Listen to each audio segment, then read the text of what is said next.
Okay, so we're gonna start with this. With this, people have been asking me to check this out, and it's high time I did. So let us take a look at the Fat Electrician talking about the Giga Beavers and their custom B-17. Oh, 666. It's a slightly longer one, that's why I'm starting off with it. So, should be fun. Yeah, so, let's do it. This is a story of a B-17 pilot and a bombardier, two anti-heroes that become best friends and assemble their bombing crew out of a bunch of misfits that don't fit in anywhere else, and they become adamant on doing things their own way. So much so that the US government won't even give them a B-17 to fly. They then proceed to build their own and become the most heavily decorated air crew in US history. Holy crap! Today we're talking about Jay Zeamer, Joe Sarnofsky, and their air crew, the Eager Beavers, the most decorated air crew in U.S. history, responsible for completing the most decorated mission in U.S. history, all while flying the most heavily armed bomber of World War II, Lucy, aka Old 666. This video is brought to you by Warwood Tool, makers of the original American entrenching tool from World War I, and while they're not making entrenching tools anymore, they are making sledgehammers and axes, and they're making them using the same drop hammer forging techniques that they used back in World War I, right out of West Virginia. If you need a tool for the rest of your life, check them out. This video is also brought to you by LAS Concealment. Full disclosure, I originally turned them down as a sponsor because I've done several holster Jonathan? before, and I just think it's disingenuous to have a bunch of sponsors for the same type of product, so I said no. Despite that, they decided to send me a holster anyways for free, and it actually ended up becoming my favorite holster and the only one I've been carrying lately. So, moving forward, they are going to be the only holster sponsor of the channel. I need a corporal. You're it until you're dead. I wonder if I could get LAS to make me a holster for my sledgehammer. Anyways, back to the video. Starting off with our pilot and main character, Jay Zeamer. Born in 1918, he grew up in Pennsylvania with a pretty wealthy family. For high school, he was sent to a military boarding school in Culver, Indiana. While there as a freshman, despite the school's policy on no students having vehicles, he managed to acquire a Willie Motor Company Whippet, the direct predator. Isn't it just fascinating how all these military individuals somehow seem to manage to acquire things whenever they need that?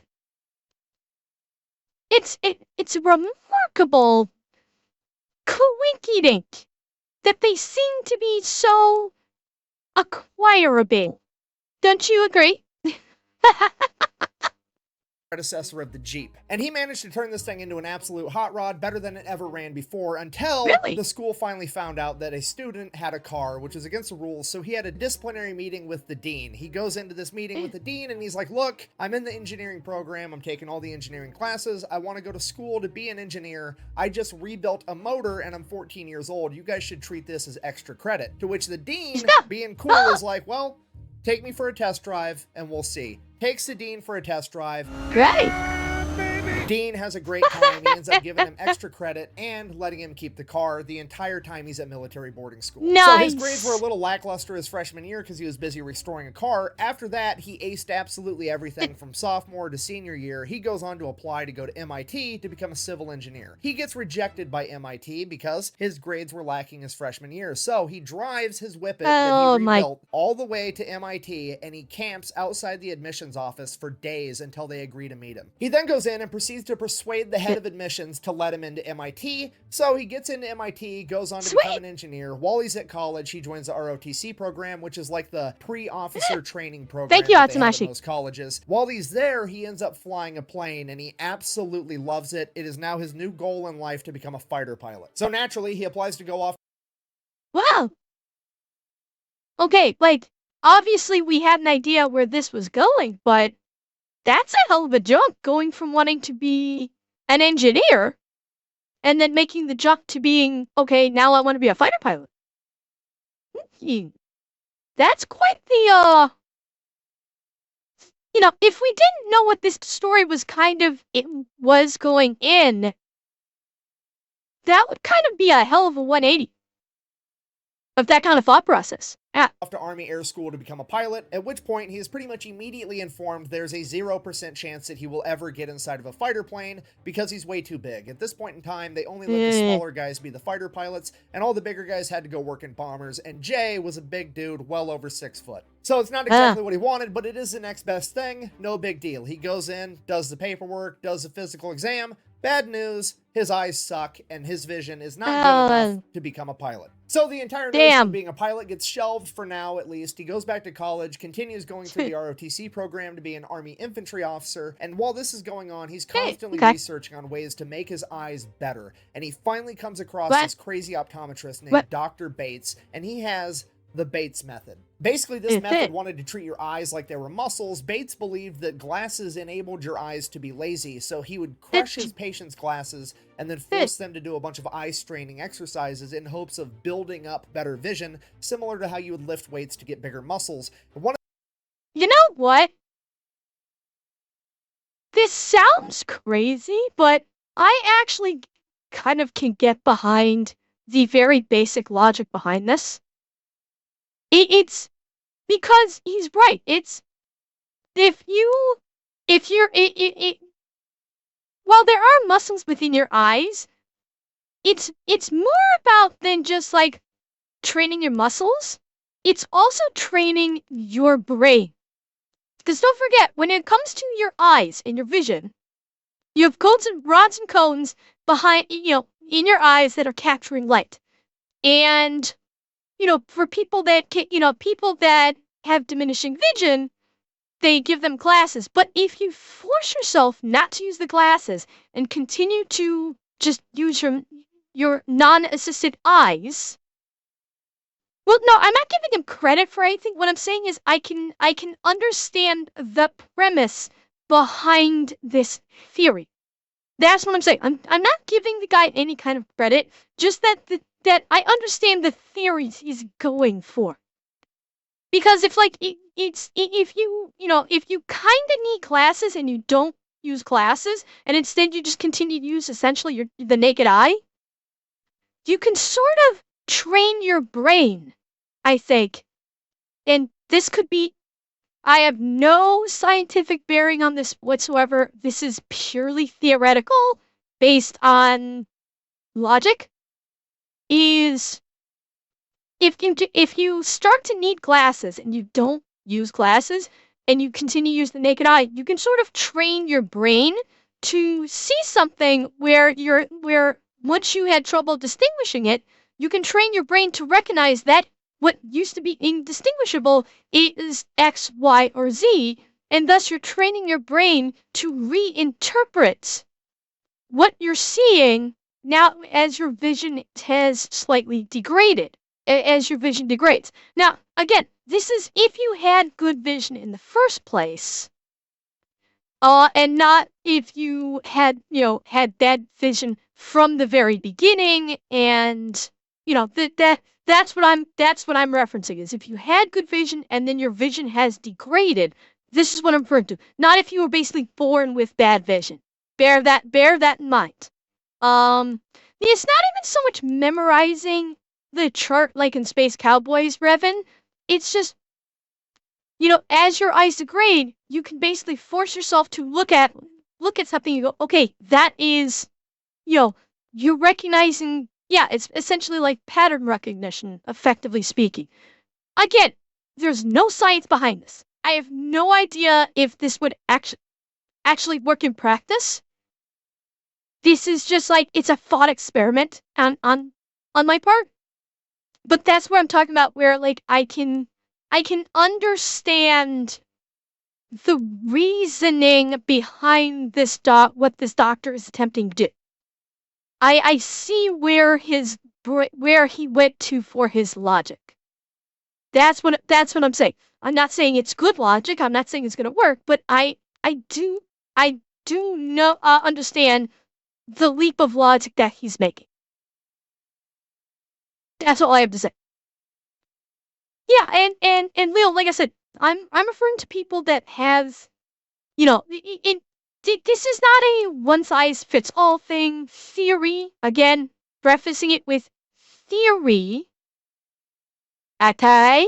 It's just, for people that have normal vision and their vision degrades or something. That's all. Anyway, way off track, as usual. Let's get back to it. One of these exercises included staring directly into the sun. Obviously, with hindsight being 2020, this didn't work that well, and it certainly wasn't recommended, but the young Jay Zeamer... Chat, I retract my statement. Seriously, staring at the fucking sun? I'm sorry, okay, I no longer see where this man is going with his logic. I'm sorry, I'm out. No, that's not the exercise I was talking about. I know you tried to tell me, I know, and I figured Nick was gonna go into it. I wanted to postulate my idea before Nick went into it. Is that so wrong? Was that so wrong of me to postulate my idea before Nick jumped into it? I'm not anti-glasses. I am not anti-glasses and pro-sun staring. Stop it. Zeamer wanted to be a pilot so bad that he was in fact willing to go outside every day and attempt to beat the sun in a staring contest. Oh, it's a deep burn. So deep. Essentially trying to give himself a caveman version of LASIK. Obviously, this does not improve his eyesight. If anything, it makes it better, but it does highlight just how bad this guy wanted to be a pilot. Well, what was the asterisk next His to there? eyesight. If anything, it makes it better, but it does... What was the last? Sorry, it was late. My editor can save me.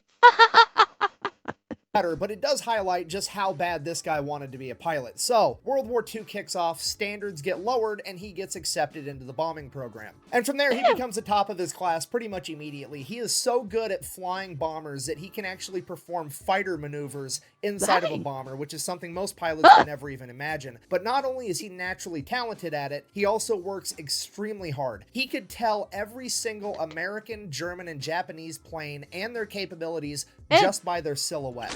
Friend or foe? Wow.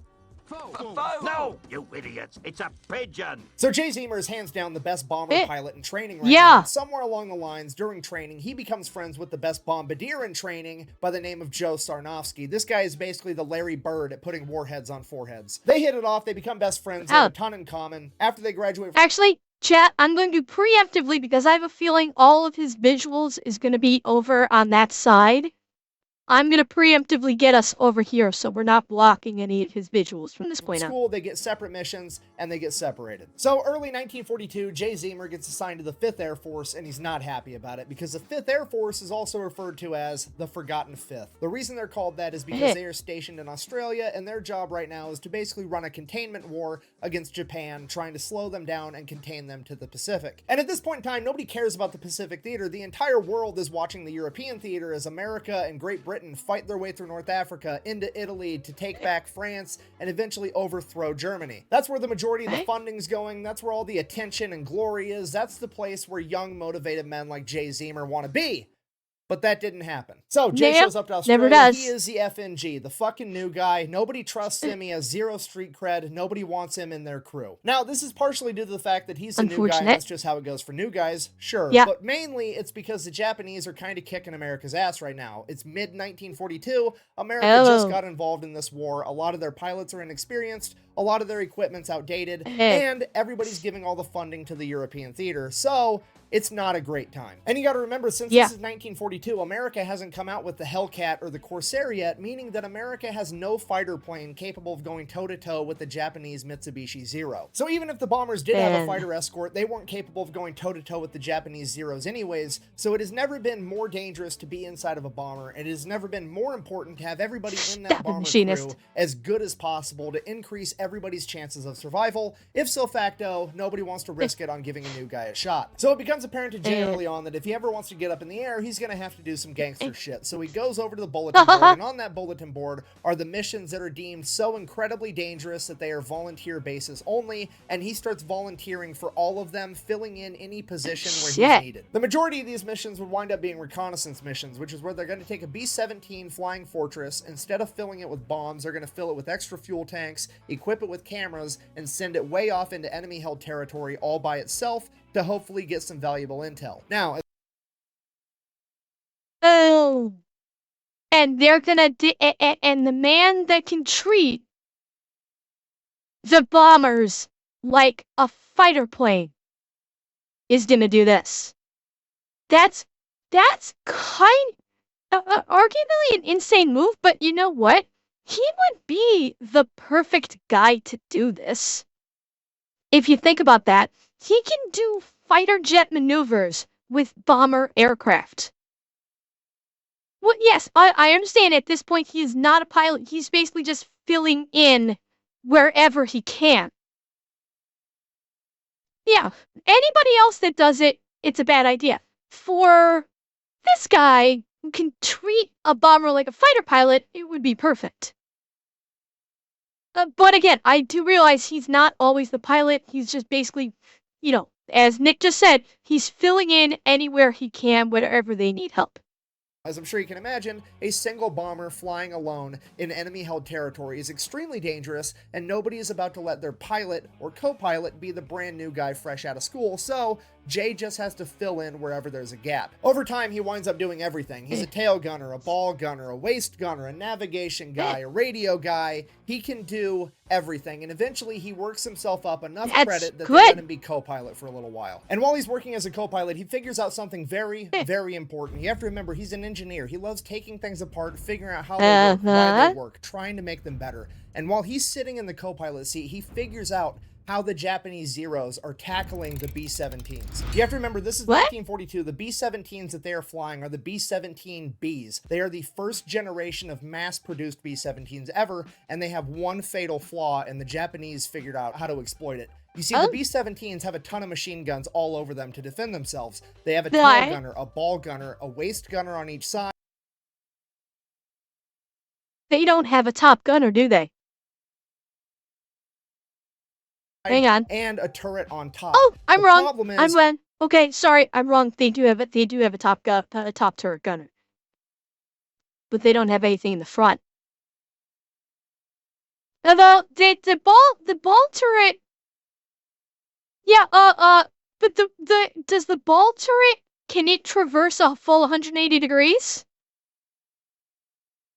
Obviously the top turret only can go do 90 degrees. But the ball turret gunner, it can go full 180? Yeah, so my guess is if the Zeros come at them, you know, if they go head to head, but they come at them high, right, and that's what I'm going with this. If the Zeros come at them head to head, but come at them from an upward trajectory, there is nothing that they can do to shoot it. Straight up, I'm thinking this gunner can, because this gunner looks like it can go a full 90 degrees, but only from the rear up to here. It has zero coverage here. None of those. Whoop! It has zero coverage here. It only goes straight up. Back gunner? Yeah, I'm thinking it's if you have a Japanese Zero that goes head to head at an upward angle, you've got nothing that can shoot him. Those can shoot in front of the plane. The only thing the front of the plane has is two 30 caliber flex guns, which you can kind of see right here, which might as well be nothing at all when it comes to shooting down an actual plane. Later generations of the B-17 would end up getting more firepower and turrets on the front to help alleviate this issue, but at this point in time, they didn't have that. So the Japanese Zeros would approach from behind, well out of range of the machine guns, pass the B-17 altogether, and then go and do a U-turn and approach the B-17 head-on and shoot it down, where the B-17 had no way to defend itself. And during his time as a co-pilot, Jay Zeamer caught on to this and developed a plan. Fast forward, Jay Zeamer on his first mission, he finally got enough street cred, and there was finally a mission dangerous enough that they were going to let him be the pilot. Sure enough, a Japanese Zero shows up, does the exact same thing, passes outside the range of the guns, does a big U-turn, comes back to confront Jay's B-17 head-on. As soon as the Zero gets within range, Jay takes his B-17, turns it up on a wingtip, and banks, exposing the belly of the B-17 to the Zero,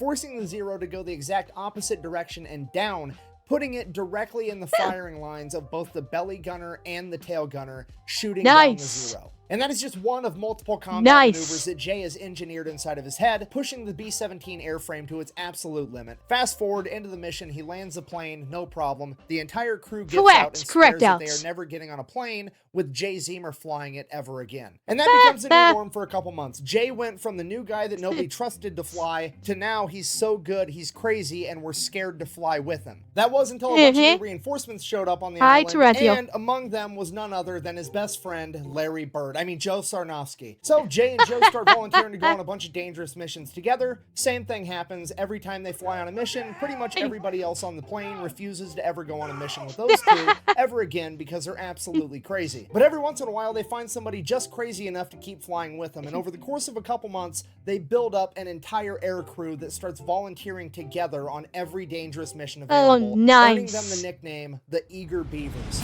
Making up the team, we have Bud Thule, apparently the only man smart enough to be a navigator and crazy enough to fly with these guys. And then, of course, we have Jay Zeamer as the pilot, Joe Sarnofsky as the bombardier, and from there it just gets completely out of hand because after that we have the radio expert, William Vaughn, aka Willie. He is one of the most experienced bomber crew members in the entire U.S. military at this point that's been on countless missions, one of which has been landed to refuel when his crew was ambushed by 500 Japanese soldiers. They took the machine guns out of their B-17 and proceeded to defend themselves in a firefight for 10 hours until the Australians showed back. Damn! During that 10 hours, Willie had 14 confirmed kills, 4 of which were in close quarters combat, 2 with his Colt 45 1911, and 2 with his knife. Jay Zeamer said he didn't plan on getting in any knife fights at 30,000 feet, but if he did, he had Willie. Next, we have camera expert and waist gunner George Kendrick. Typically on a B-17, you're supposed to have one waist gunner on either side of the plane,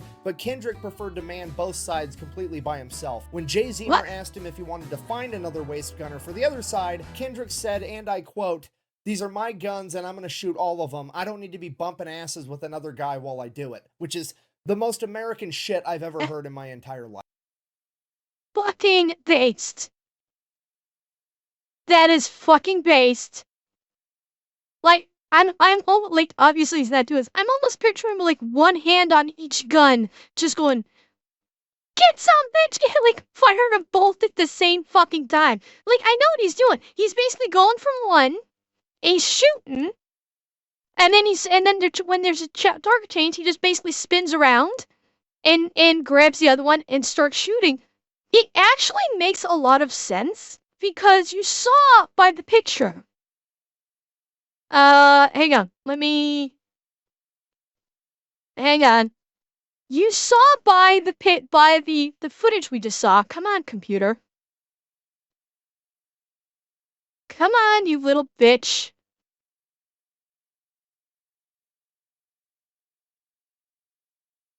Like as close a quarter as they were. Oh my god, you little bitch. The other side, Kendrick said, and I quote, "Hang on." Jay Zeamer asked him if he wanted to find another waist gunner for the other side. Sides completely by himself. When Jay Zeamer's side of the plane, but Kendrick preferred to man. Okay, I just didn't go back far enough. If you look at how tight the quarters are here, each one of these guys cannot get, like, full range use. If you have both of these guns being manned, you're not going to be able to honestly get full range of usage out of them and being accurate because you literally will be bumping into the other gunner the whole time. Like, you start over here and if you have to pivot so your aim is over here, you're going to smack into this guy. So it does, like, actually, logically speaking, it makes sense. Like, because if he wants to get a full range of motion on each gun,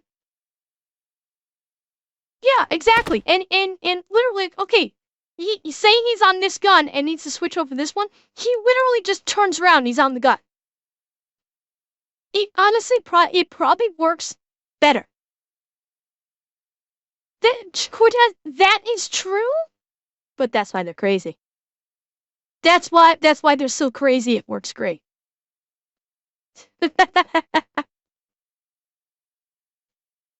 Well, maybe it's.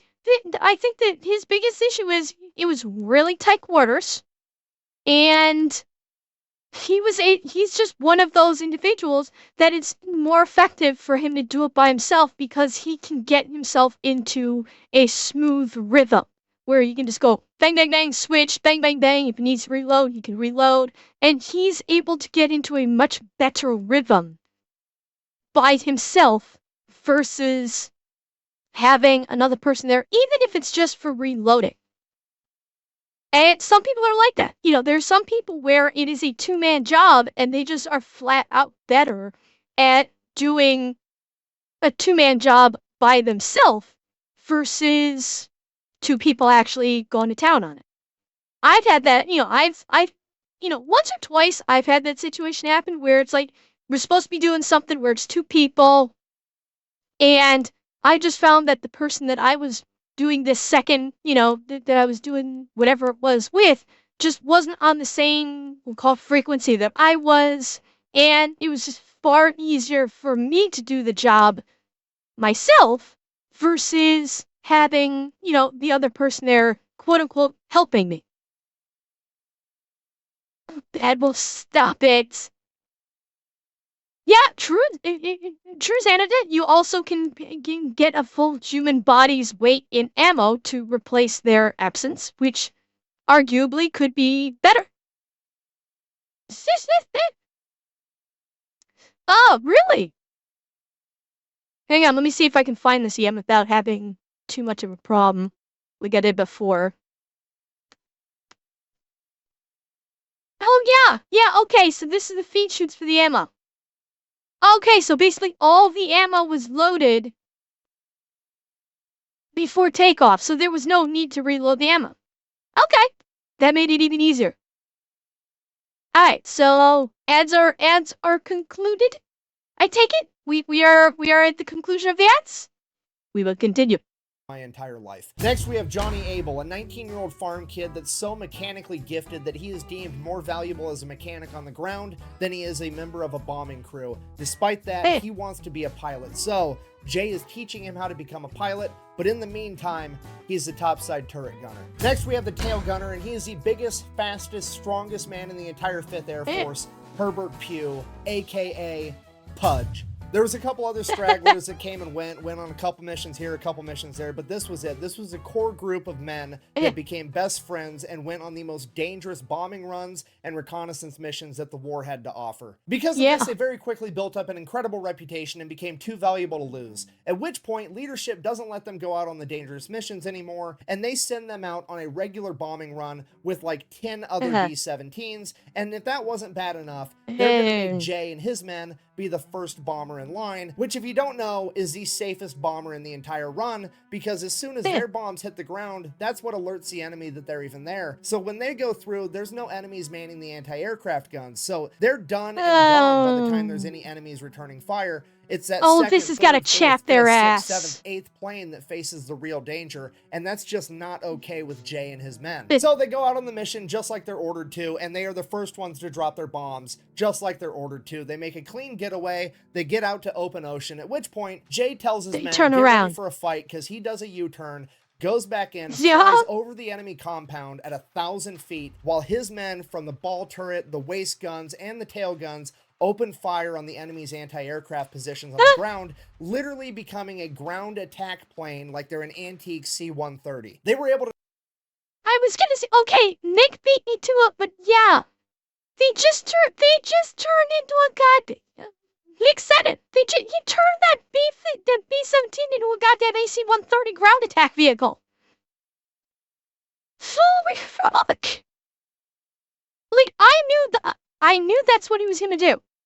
As soon, Nick basically let it, teed it up, saying, that they're the first one up, and I'm thinking, okay, so they finished their bombing run, they're out to sea, and I'm thinking, he's about to flip a bitch, and go to town. And Ruel, he went to town in a way that I didn't expect. You think this is where they came up with the idea of the AC-130? It could be. It's entirely possible. This is how you fucking do it. not only is he figuring out, like, not only is Jay figuring out what's going on with the bomber, they're coming up with new war tactics with the fucking bomber planes. It's fucking awesome. And Snowman, thank you for the tier 1. To knock out all of the enemy spotlights and most of their anti-aircraft positions, and every single B-17 on that mission made it back home. So Jay, the Eager Beavers, and all the other B-17s on this mission make it back to base completely okay, at which point Jay is treated like a hero by his commanding officers. No, I'm just kidding. You see, the commanding officers can't give themselves a bunch of medals if their men are defying orders but doing the right thing because it makes them look bad. So naturally, Jay is somehow the bad guy here, so he and the Eager Beavers are all confined to quarters pending court-martial. The only reason that Jay and his entire crew weren't kicked out of the military right then and there was because there was a journalist in Australia with the 5th Air Force that heard the story from one of the other B-17 crews, and they reported on it, writing a story that would end up getting read by a congressman that wanted it investigated, and he demanded and ordered that chain of command to give Jay, Joe, and all of his men on that air crew a silver star. So at that point, Jay and all of his men get a silver star. Leadership just kind of has to drop the issue, but also, fuck these. Yeah, like, it's so nice. Now, granted, this happened in World War II, but after all the shit we hear about journalists, it's nice to hear about a journalist doing right by the military for once. God bless that journalist by grabbing that story and essentially saving these guys from court-martial. Like, I think you can directly attribute the fact that these guys got saved from court-martial by a journalist. How often are you gonna hear that in any military history story? Yeah, well, make it not only more respected, journalism itself had more integrity. Okay? Journalism back during this period in history had completely different levels of integrity than what we see now. Back then, if you were a journalist, was a job of respect. You had the respect of people if you were a journalist. That's not the case anymore. Now, any bumfuck can be a journalist, and nobody actually believes anything a journalist says anymore. So yeah, it's completely different breed.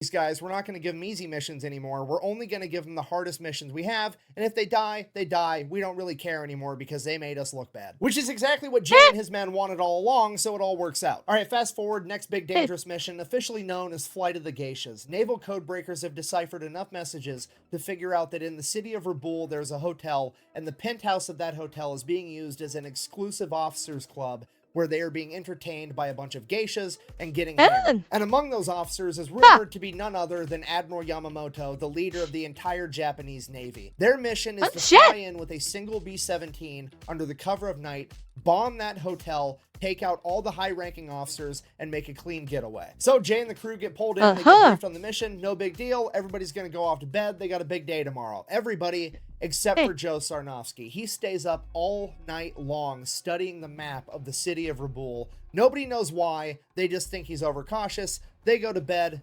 No. Okay. I think I know why he's studying it. I suspect he's studying this map so he knows where they might have anti-air emplacements. Well, Grindhouse, I haven't seen this video before. I'm speculating based off of my own internal logic here.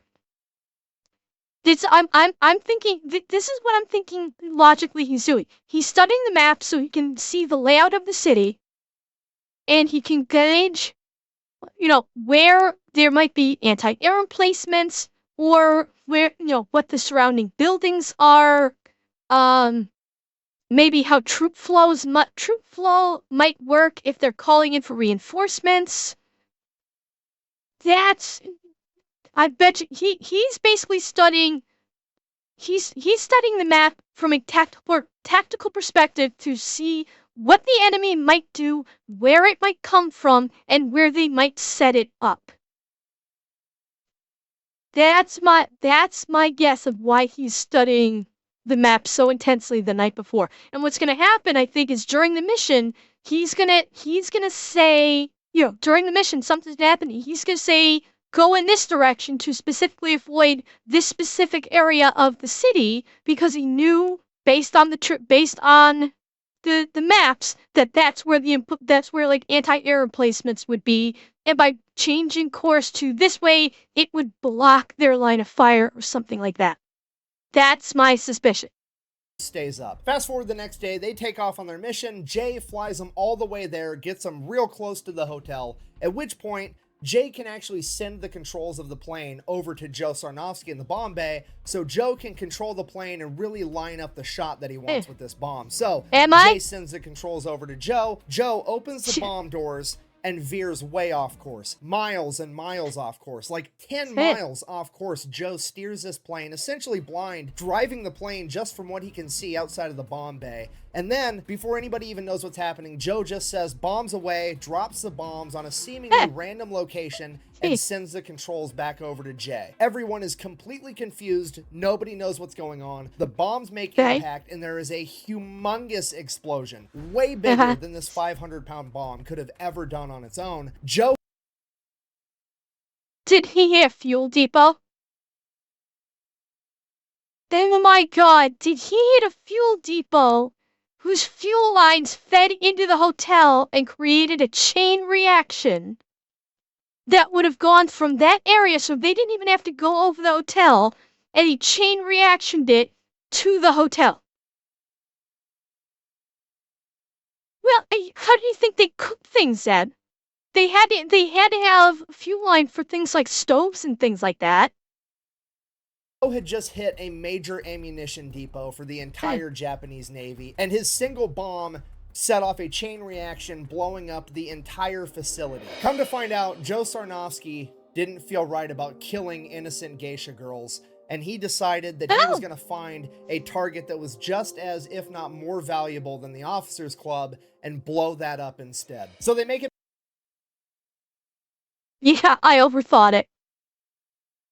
I removed the human emotional quotient from him.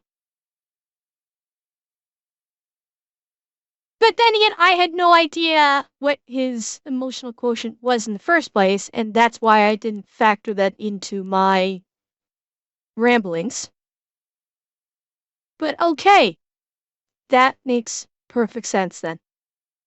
Yeah, he wanted to save the waifus. Good on him. Get back to base, tell leadership everything that happened, and leadership is absolutely furious that they decided to do their own thing instead. They interrogate the entire crew, but nobody is ratting on Joe Sarnofsky. Oh. I did not say that, man. Why you always... I did. What'd you say? I told him I was banging your wife.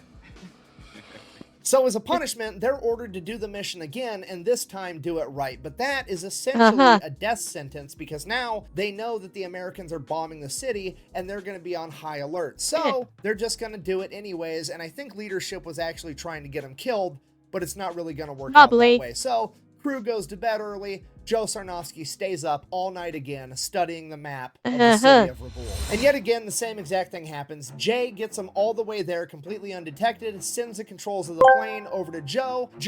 And here I was thinking that Joe was just making sure they were at the right city when the bomb doors opened. Apparently not. So what target is Joe gonna go for this time? Opens the bomb bay, veers way off course, miles and miles off course, bombs a seemingly random location, and there is an even bigger explosion than the day before. Jesus! It is an enormous explosion. Jay had just taken out a major fuel depot, again, for the entire Japanese Navy. They make their way back to base. So I was kind of right. I was about like 25% right.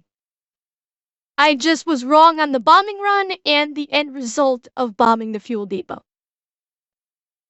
Can I have the 25%?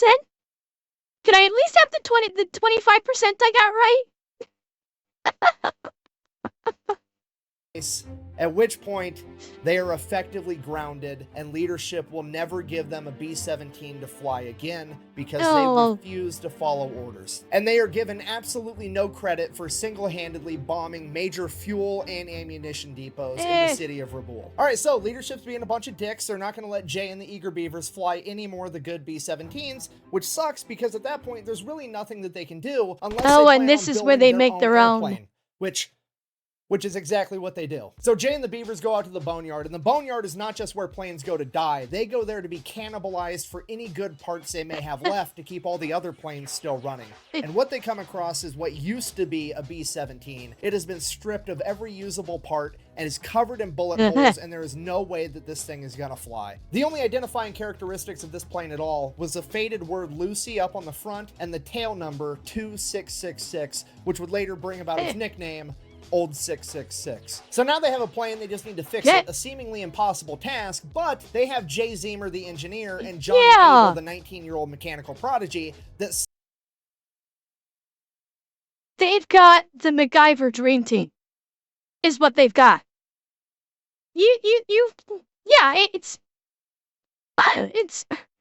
It's somewhere between the A-Team and MacGyver. If you took the two of them and smushed them together because it's two less than the A-Team, but one more than MacGyver.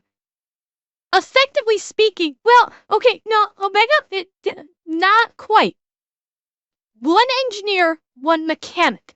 So their engineer is the one that can basically put the plane back together. He can basically figure out what needs to be done to make the plane flyable again, whereas the mechanic is the one that's going to make sure that all of the engine and all the mechanical parts are running properly. So Jay will make sure it is structurally sound, and I forget who the mechanic, Willie, I think was the mechanic, is going to make sure everything is running smoothly. So they basically are covering both ends of that let's fix this fucking thing problem. So yeah, they are gonna fix it with a capital F-I-X. Set forward restoring this plane while everybody else on the crew goes out and steals all the parts they need to do it. I mean, strategically transfers equipment to an alternate location. Some of the equipment that the Eager Beavers managed to acquire included 4 new Cyclone engines, radio equipment, camera equipment, and 19 50 caliber machine guns. Right off the bat, we have a problem because right around the 1950 cals. 1950 cals? Really? Really? Yeah. Oh, my. Lord, yes. time that the Beavers start finding all of this amazing equipment, a bunch of other air crews seemingly have lost a bunch of their amazing equipment. So a bunch of them are going to go back and try to steal it off of old 666, at which point the only logical solution is for the entire crew to start living on old 666 while they restore it all day and all night and spread the word that the 50 caliber machine guns are loaded, and if that doesn't work, you get to fight Willie about it. At this point, leadership has completely lost control of the situation. Everybody's calling Jay Zeamer and the Eager Beavers pirates, renegades. Everybody's looking at leadership to stop them, at which point leadership is kind of like, fuck, I think they might be talking to me too, and I don't want to fight Willie, so we're all just going to look the other way. Like we talked about earlier in the video, there's not much firepower at the front of a B-17, so they take a 50 caliber machine gun, mount it right on the nose cone, and they line it up with the rivet line going down the center of the cab. Oh, and they nice! rig it up so that there's a button inside the cockpit. Only if you put those 1950 cals in here with me. Can I have the 50 cals in here with me? Please. Please. Please, chat. Please, can I have the 1950 cals inside the cage with me? Yay! Oh, no, I want all 19. All 19, Drex. I demand it. Pit for Jay Zeamer to hit to be able to fire the 50 caliber machine gun. So all he has to do is aim the rivet line at the enemy and fire. He calls it his schnozzler gun. Then the other two 30 caliber guns on the front of the B-17 are replaced with 50 cals. The navigator compartment usually had one 30 caliber machine gun. Now it's going to have dual 50s. Then the seat for the radio guy, who typically never even had a gun, oh well, we're going to cut a hole in the plane and give him two 50 caliber machine guns as well. Then we get to George Kendrick's area, the waist guns. Typically there's 150 caliber on each side.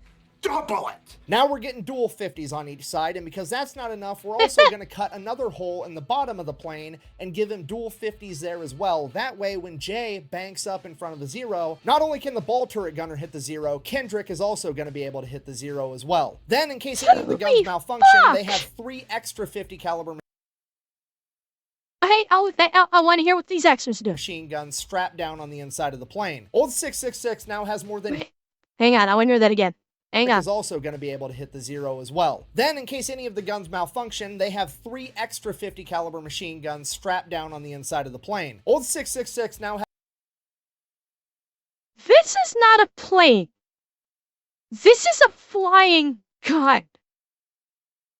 Okay, this is just a flying collection of guns. Well before the A-10 was even a glimmer. Okay? This is pretty much just this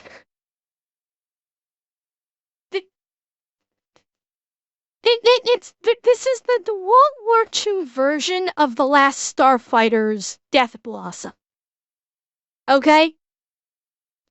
This is literally the real life version of the Death Blossom. And I fucking love it. has more than double the firepower of any other B-17 in the Pacific Theater, and after shedding over 2,000 pounds, it is also the fastest. But all that firepower isn't going to be worth a whole lot if they don't know how to use it, so Jay and Johnny continue working on the plane while everybody else is sent out to go train and become experts on the M2 50 caliber machine gun. The Beavers get to the point where every single member of the crew can assemble and disassemble the M2 Browning in under a minute while blindfolded. Joe and Jay also make it a rule that every gunner inside of their aircraft has to link their own ammunition belts, and they're going to change up how they do ammunition. You see, at this point, a B-17 50 caliber machine gun had an ammo link that went armor-piercing round, incendiary round, tracer. If you don't know, a tracer is like the little one that looks like a laser beam coming out from Star Wars. They do that so that you can tell where your fire is going and so that your friends can see where your fire is going. Is he going to add more tracers? So it's armor-piercing round, tracer round. And they do this for psychological warfare, because when you're shooting every other round is a tracer round out of a machine gun, it is going to look like old 666 is something out of Star Wars, straight up shooting laser beams at the enemy. Yeah, he's 100% right. So they finish up the plane and they start volunteering for every single dangerous mission that they can find. They volunteer for so many missions so often that they never actually got an opportunity to finish the nose art on the plane like you see all the other bombers had in the movies and in the old pictures, and that's why the plane never got a cooler nickname other than its tail number, Old 666. Now, most of these missions, just like before a recon, it is Jay, the Eager Beavers, and Old 666 going up into enemy territory completely by themselves, and every single time they come into enemy zeros, they light them up. The new machine guns are incredible, and Old 666 is the aerial equivalent of George Foreman on his second title run. It's big, he's fat, he's got terrible gas mileage, but if you're going to stand in the pocket and trade with them, you're probably going to get put in the ground. Allegedly, with the combination of increased speed, increased firepower, Jay's piloting tactics, and the entire crew's newfound machine gun proficiency, they were shooting down so many enemies that it became unbelievable. So the crew came back and people started doubting them. So they're like, fine, we're just going to rig up the cameras to trigger my every time. Response, aren't you? It worked. It worked, didn't it? That we see again. Yeah, I know. I figured it was delayed, Zeb. Don't worry. But we see again that the story is so incredible that nobody believes it. We see, like, that's the nutty thing about these war stories. They're all like this. that they are so incredible that if you were to tell anyone this story, if it did not come, like, honestly, I think if it didn't come from Nick, a lot of people still wouldn't believe it. Because the story is so incredible. It's why Audie Murphy's real story was never shown on screen. It's why so many other war heroes that they make movies about, they didn't show what actually happened on screen, because it's just so fucking unbelievable. The reality of it is so incredibly unbelievable, no one would actually believe it. Did he? Wait. This isn't the Memphis Belle that you're thinking of, is it? Is it, Grumpy?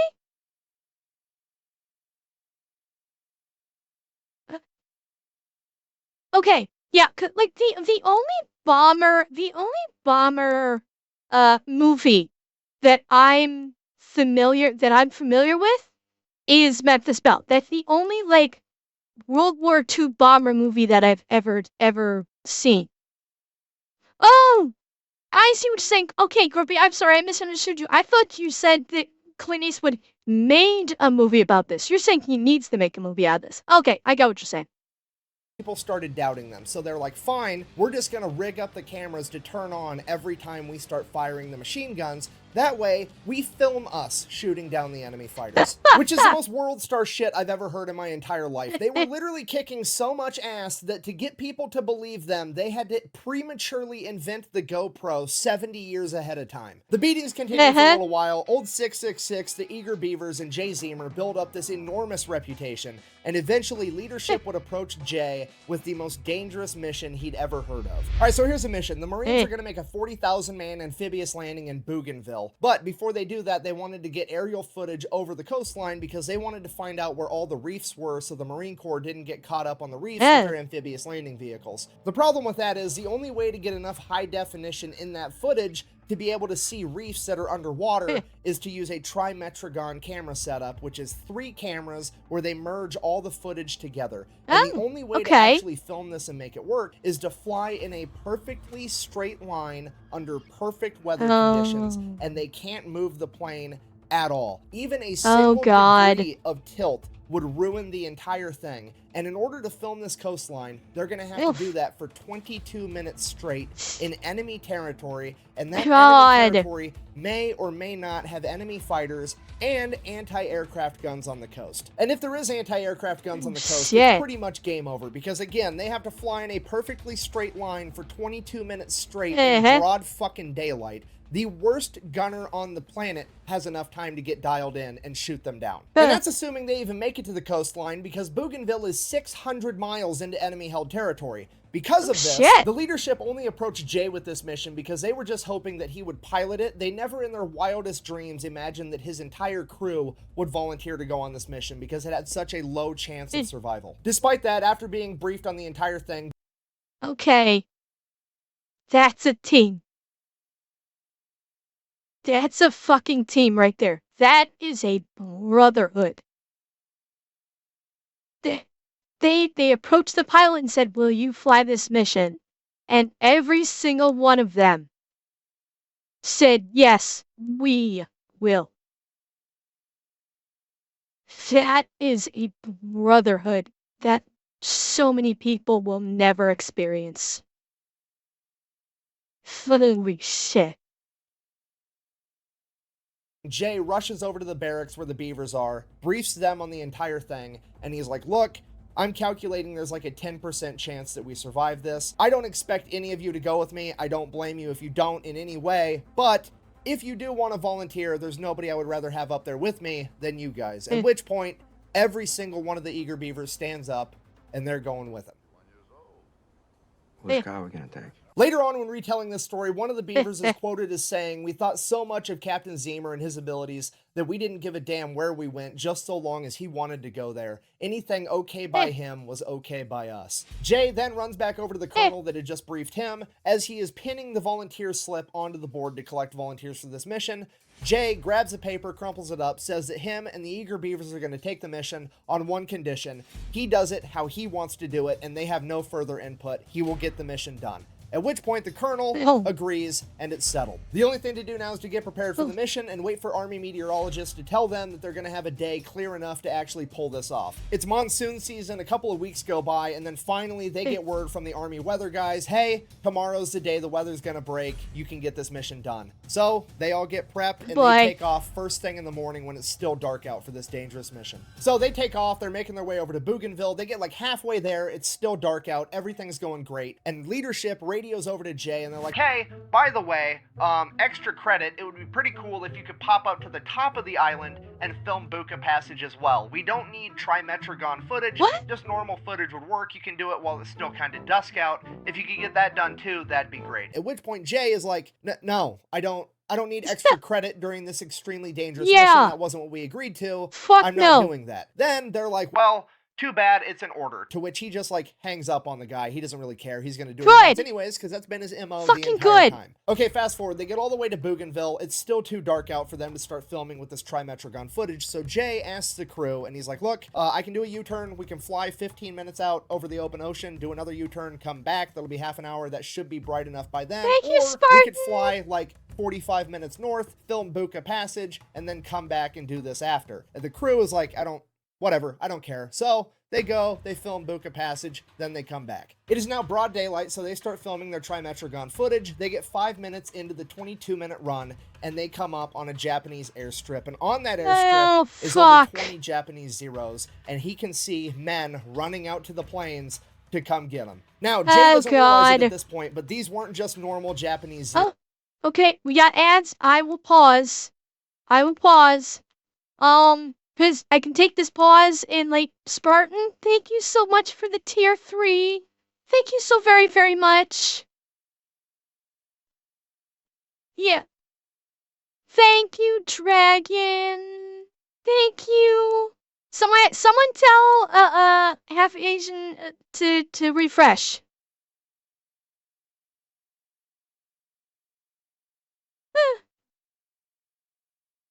Okay. Grindhouse, if you do, don't feel bad, because I'm sure I almost started crying earlier when I was talking about, like, how the entire team said, we're going with you, I don't care. Like, don't worry about crying, because I'm sure I'm probably going to bawl my eyes out. Yeah, probably. Bye, Les.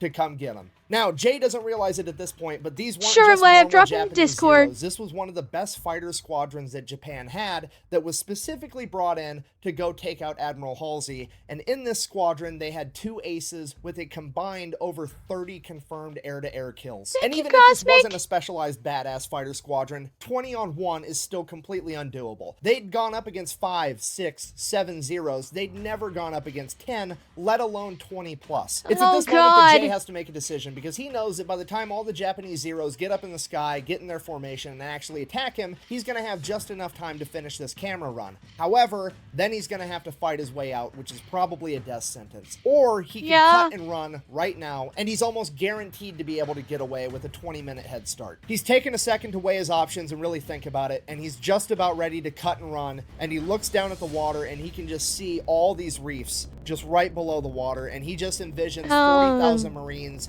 and their amphibious landing vehicles hung up on these reefs, getting cut down by enemy defenses and machine gun fire, and he decides that he's going to risk it to try to save these guys. And for the next 17 minutes, the crew gets ready for a fight as Jay keeps the plane completely straight and level in broad daylight as all the Zeros get up in the air to come get them. Fast forward 17 minutes later, 24 Japanese Zeros have caught up to them, and they are trailing just behind 666 out of machine gun range. Right as George Kendrick comes over the radio and says, give me 30 more seconds, 3 Zeros pass along the outside, do their U-turn to begin their attack run against 666. Oh God. Then George Kendrick radios again that he has the film done. At this point, it's too late for Jay to do his normal evasive maneuver where he plays chicken with one of the Zeros. So he just lines up the nose of the plane and his Schnozzler gun with the lead Zero shooting it down. Joe Sarnofsky down below inside the nose cone manning those guns manages to shoot down one of the other Zeros. And the third and final Zero was able to riddle the cockpit with 20mm cannon fire. Oh, this God. fatally wounds both Jay Jay Zeamer and Joe Sarnofsky, takes out all the navigation equipment for the plane, Oh, as well as God. the entire oxygen system. Jay Zeamer is now slowly bleeding out inside of this cockpit with no way of knowing where he has this plane headed other than instinct and a compass that he's holding in his hand, and he has about 30 seconds of oxygen left before the entire crew passes out from hypoxia. And the remaining Jesus. Japanese Zeros all now know that this is not a normal B-17. Their typical tactics aren't going to work, and they just begin swarming every direction they can, firing from all angles. Jay immediately puts the plane into a nosedive, desperately trying to get below 10,000 feet so him and his men can breathe with the oxygen system down. He drops 15,000 feet in just under 30 seconds. That is over 3 miles. In 30 seconds, this plane drops before Jay pulls it back up, and he estimates that there... Jesus, the G-forces they must have been experiencing on that drop. Holy shit! 3 miles in fucking hell. How the hell yeah. The fact that he stayed awake for that is just, oh my god. Yeah, that he was able to stay awake from a massive drop like that and then pull out of that dive? That's insane. At 8,000 feet, he doesn't actually know because the altimeter is broken, and the only way he can tell the altitude that they're at is because he's such a good pilot, he can look at the pressure gauge for the engine manifolds and be able to tell. At this point, the entire situation devolves into an all-out chaotic dogfight. Jay, while still bleeding out, is pulling off combat maneuvers inside of a B-17 that most pilots would never even attempt, and his crew instinctively knows how he pilots so that they are able to pick off these Japanese Zeros one by one. Your average dogfight at this point in time lasted for less than a minute, and this dogfight would drag out for over 45 minutes, and the entire time Jay Zeamer was losing more and more blood and more control of the plane, because at some point both rudders would become damaged and he would no longer be able to actually turn the plane using the rudders. But he's such an incredible pilot that he begins individually throttling all 4 motors, throttling one side up and the other side down, turning the plane that way. Throughout the course of this firefight, the Eager Beavers shoot down and completely destroy 5 Japanese Zeros, critically damage and send back a bunch of other ones. And by the end of this firefight, there's 5 or 6 left, fully functional and coming to get them, and they are almost out of ammunition. And right as it looks like this is going to be the end, the Zeros peel off and do a U-turn as they have to go back because they've ran out of fuel. At this point, Jay Zeamer passes out. Oh my fucking god! Selfie shit!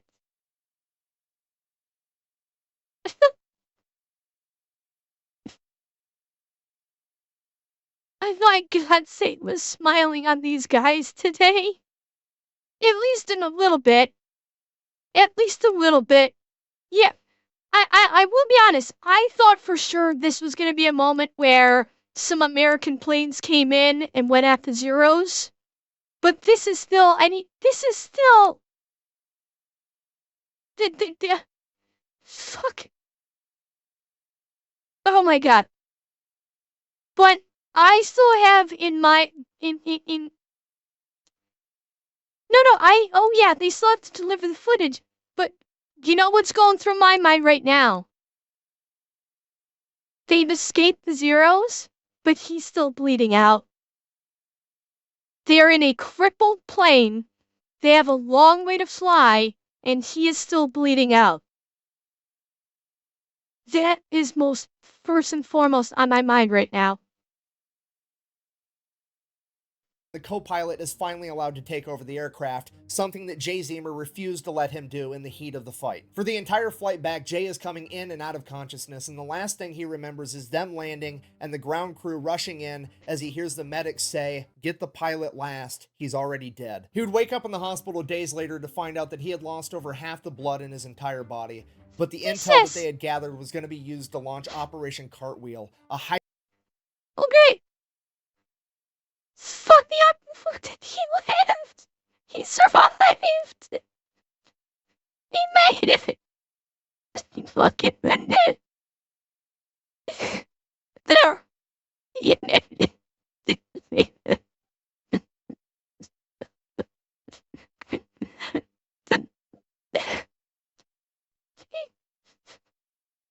Okay. Yeah, he got the flash, but he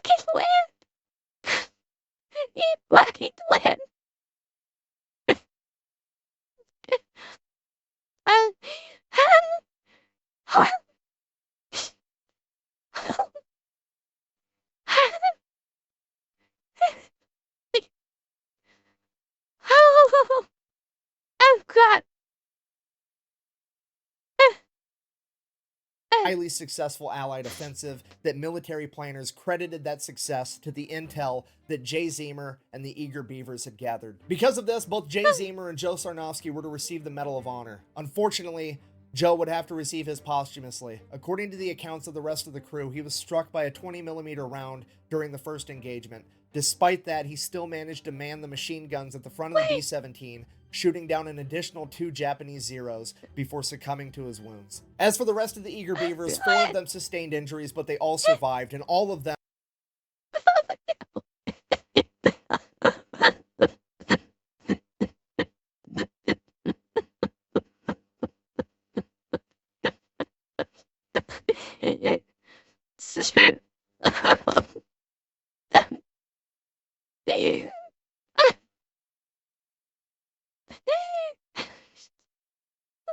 Fuck!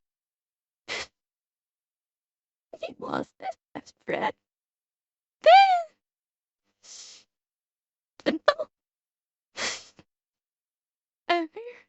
Oh god! Shit was probably his best friend. Yeah. Oh shit. Oh god. Oh god. Oh.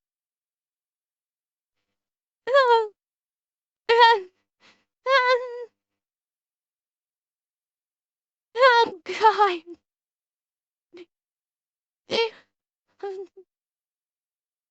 them were awarded the Distinguished Service Cross for this mission, making this the most decorated air crew in U.S. military history, and making this the most decorated mission in U.S. history. According to the official Japanese reports, this story is highly exaggerated because according to them, they only sent up 7 Zeros to intercept Old 666, and none of them were shot down. However, when you take into account the verifiable fact that Old 666 was hit with 5 20mm cannon rounds and sustained over 187 bullet holes, and the crew depleted all of their ammunition, literally thousands of pounds of 50 caliber rounds, it kind of sounds like the Japanese official reports are fucking lying so that they don't look bad. In conclusion, now you know the story of Jay Zeamer and the eager Beavers. The Japanese doctored their reports because they were shamed by this absolute Chad team that basically told the Japanese Air Force, you all fucking suck because you can't even take down one B-17.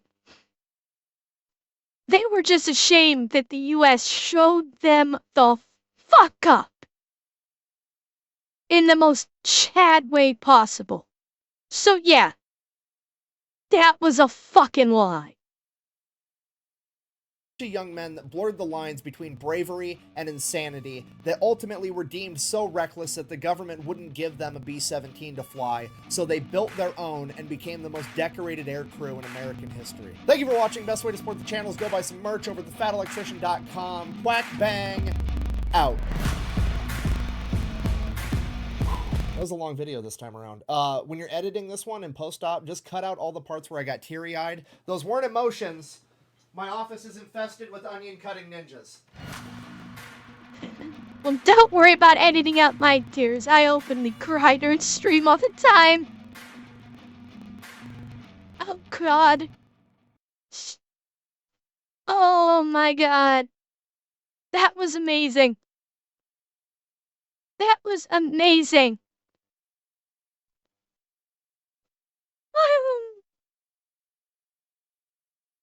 It was just incredible. Oh, and I'm not ashamed of it, Matanashi, and no one should be ashamed of it. No one should ever be ashamed of their tears. Nick, not even Nick, although I know Nick will never admit it. I know Nick will never admit that he cried because it's not his way. Oh, God. Oh, God. Oh, my goodness.